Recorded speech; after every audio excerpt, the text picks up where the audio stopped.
Hey guys, we are back updating the power rankings for Survivor 44 following episode 3, and this was a mostly okay episode. Nothing too crazy in terms of gameplay. However, we did get to learn more about the Soka tribe, and we got some fun character moments along the way, so pretty good stuff there. But there are 15 players to talk about, and let's not waste any more time. Let's get right into the video. So starting off at number 15, we have the boot for this week, but here we have Claire. And Claire going out here isn't too mind-blowing. I felt like at the time of the episode, I had mostly come to the conclusion that she was probably going to be going out soon. Where despite where I said last week about her pointing out that the showmance was bad for Franny, I also feel like with Franny and Matt being these main characters that we would come around to take their side by the end of it, and that while Franny could have been an initial target, that Claire could have just been set up to be the backup that way, which probably explains why she got that content. However, this episode did surprise me a little bit,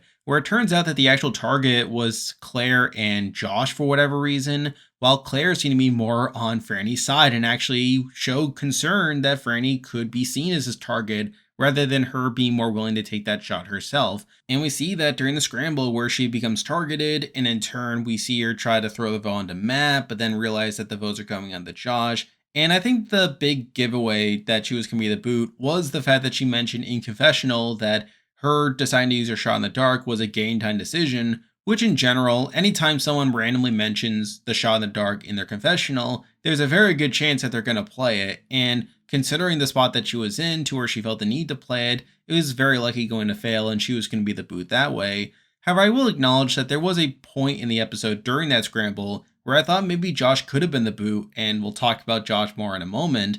However, by the end, it was just pretty clear that Claire is going to be taken out, and even if she had survived, it didn't seem like she was in that good of a spot to begin with, and she's out of the game. And because of that, she is here at number 15. And with that, there are 14 players left in the game to talk about, and as usual, I'll be ranking them based on how likely I think they are to win, based on their edit and current game position. But at number 14, we actually have the same person at the bottom of last year's ranking, but here we have Jamie Lynn, and already the whole shot in the dark thing was enough to disqualify her. However, this episode was not great for her either, where she talks so much about her relationship with Matthew and how she sees him as being a pretty close person out there, only for Matthew to openly say in confessional that he pretty much does not reciprocate that, and that despite her getting this idol and despite them seeming to be partners, that he's willing to do anything in the game, up to and including cutting Jamie, while Jamie herself does not reciprocate that.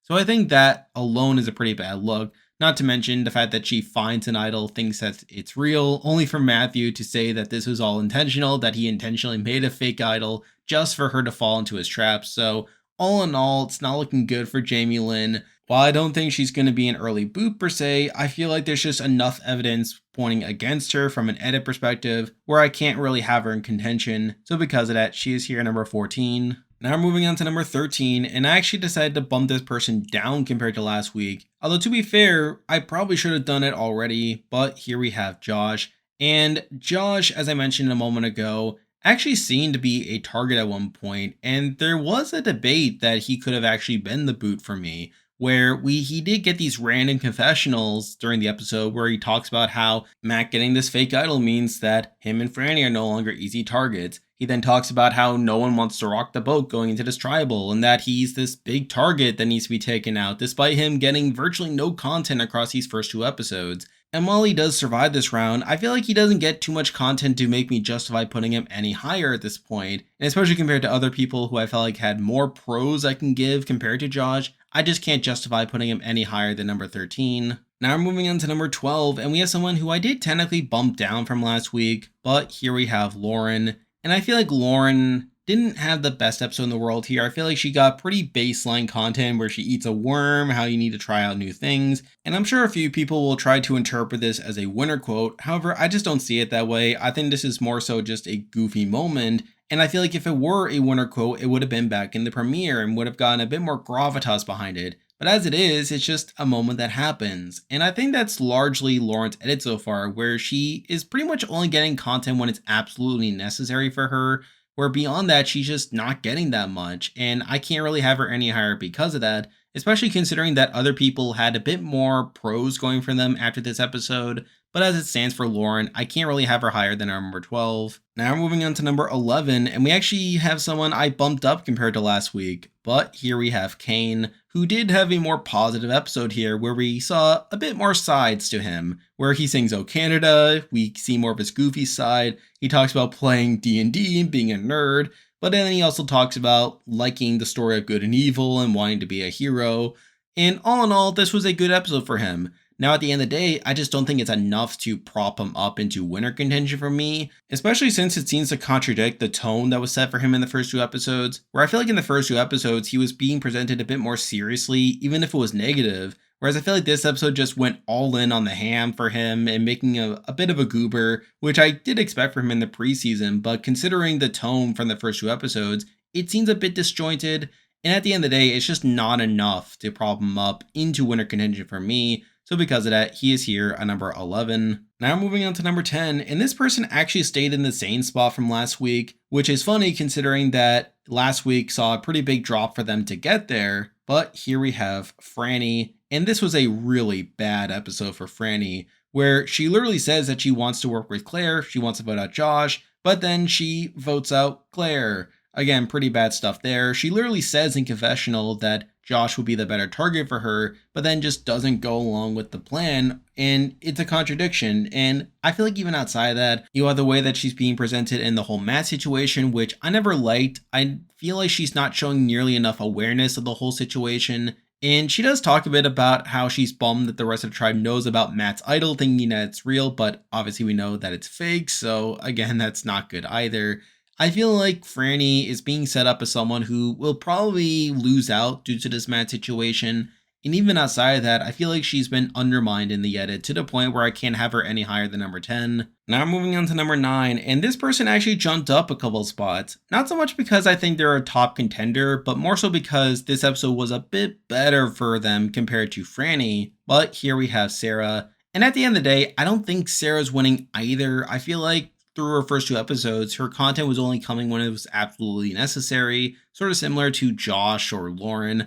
However, this episode was an upgrade for her, where she does talk about being on the bottom. She even gets to talk a bit about how Carson is the most dangerous player in the game. She trusts him, which speaks to how big of a threat he is. You know, like some pretty funny stuff there with the way that she presents it. And I feel like she gets another scene later on the episode where she talks about how she's at the bottom and how her tribe's weak at challenges. So unless a miracle happens, she'll probably be taken out, which leads us into Tika winning the next challenge. So really, I don't think Sarah's winning. This could all just be circumstantial, but she still got more content than I was expecting for her coming into this episode, and she got that one additional scene, which I think was enough to prop her up. And plus, there is an argument that this whole thing could just be her being set up for an underdog story, but even then, I feel like it's not enough to actually make her a top contender, which is why she is here at number 9. Now moving on to number 8, and speaking of circumstantial, we have someone who moved up one spot from last week, but here we have Danny, and I feel pretty conflicted about Danny, where on one hand, he is becoming a pretty big character and a pretty big goober as well, sort of like this villainous figure with him planting the fake idol and then Matt falling for it. And he also seems to be in a good spot on his tribe where he was largely responsible for keeping Heidi on his side. Heidi even says that he's her number 1, and even beyond that, he's able to keep Josh as well. And he gets plenty of content in the episode. He even eats the idol clue, which is a nice callback to Werner from SA, although I doubt that Danny himself has seen SA. But at the end of the day, I just don't think he's going to win. I feel like he's more so going to be a big character. I could also see him just dropping off in content, where it seems like in episodes 2 and 3, he only got content when it was absolutely necessary for him. And while that could be his fate, there's also the chance that he could just be a bigger character. But either way, I don't think either of these paths lead to a win, where on one hand, he could just get content when it's absolutely necessary, which includes a spike in his boot episode, or it could just be him being this big villain that will get a lot of screen time throughout the middle portion of the season, but then eventually be cut, sort of similar to what we've seen in the past with Australian Survivor, the way that they edit those type of characters.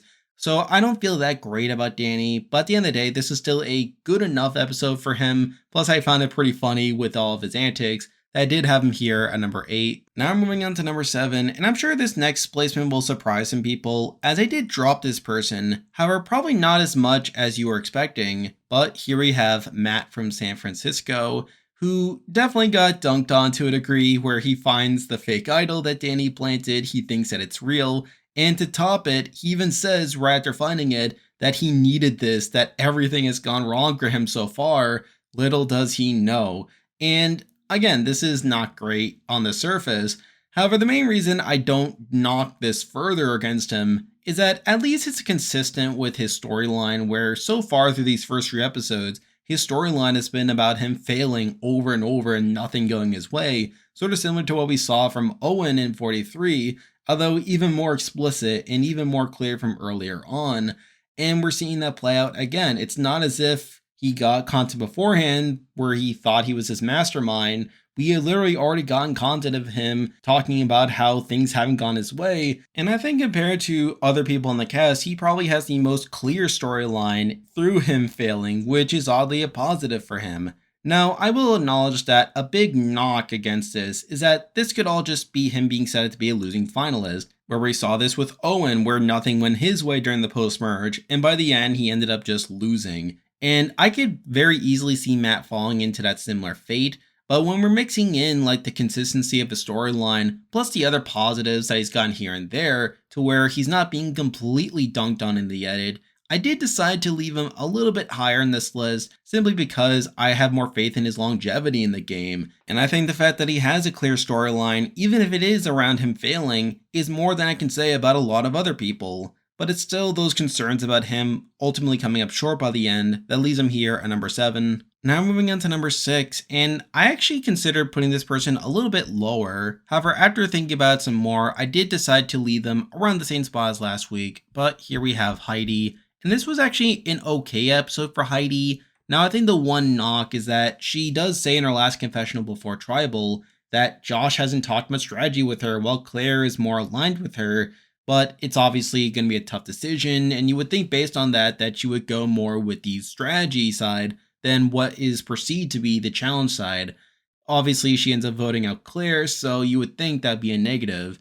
However, the reason I don't knock that against her is she does talk about Danny earlier in the episode, and by voting on Claire, she isn't so much cutting an ally in Claire or by keeping around someone that isn't as loyal to her in Josh. She literally says after the immunity challenge that Danny is her number 1. She talks about how Danny is in the middle, and through that, I think she does make a pretty smart move here. Now, granted, I would have liked it if her relationship with Danny was established from earlier on in the season, but it's still somewhat consistent that she votes in a way that benefits Danny's game and that keeps that alliance intact, basically.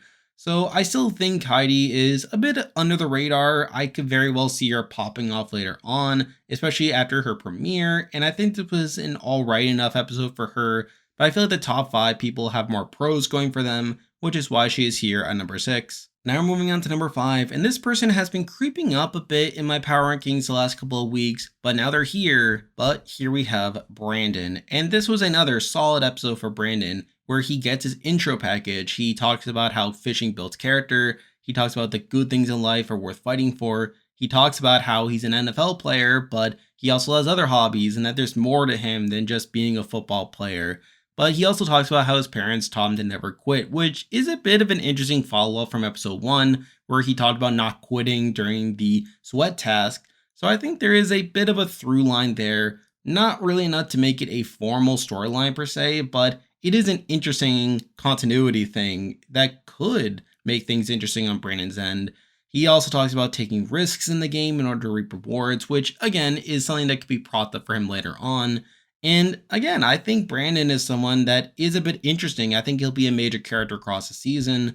And yes, while his intro package came out of nowhere with nothing really to back it up, I think that's a pro for him as well. So I actually think this is a pretty good episode for Brandon, which has caused him to slide up in my rankings in recent weeks to where he is now here at number 5. Now moving on to number 4, and we have someone staying in roughly the same spot as last week, although realistically my view of them has gone down. But here we have Carson. And I don't think Carson is winning at this point, where we are seeing more people talking about how big of a threat he is. where now even Sarah's talking about how big of a threat he is, and mixing that in with Carolyn saying the same thing last week, and that he's been getting a lot of content.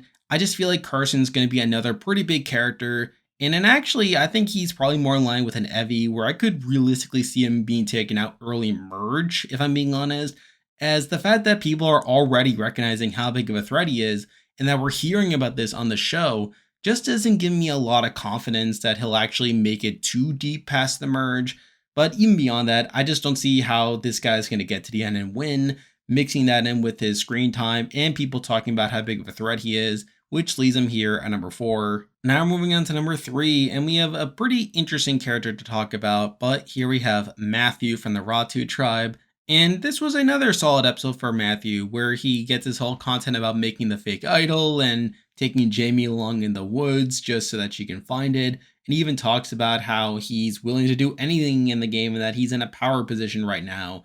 And I like the scene of him revealing that the idol was fake after Jamie found it and thought it was real. Just pretty good stuff there. And sort of similar to the other Matt, I think Matthew has a more clear storyline per se, where he's seeing this as an adventure and that he wants to play pretty aggressively. Though at the end of the day, I think he's also more in line with the Carsons of the world, where he could just be a big character, someone that's in it for a while, makes some big moves, but is eventually taken out for being a big threat. However, I do think he has more longevity in the game compared to Carson, where not many people are talking about Matthew as being a threat right now, but I feel like the massive amount of screen time he's getting, plus the fact that he's being shown being this big obstacle, makes me think that he's going to be targeted more towards the end game, which makes me a bit worried for him. But it's still the combination of his personal content, his consistent presence, and him just being propped up that leaves him this high on the list. So he's here at number 3. Now moving on to number 2, and it's the same top 2 as last week, and believe it or not, it's the same order as well. And I feel like nothing has really changed with them, as this was more of a cool down episode for them. But at number 2, we do have Carolyn, who didn't get too much in this episode. She mostly just joked around camp while Yam Yam was snoring all night, which is something she gets to talk about, how she's glad to have trusted Carson and Jam Jam and survive another day with her idol. So really nothing too fancy here, but really it's episode 3, so it's not that big of a deal compared to something like the premiere.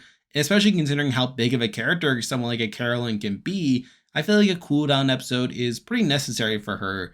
So all things considered, I feel like this was a good episode for her.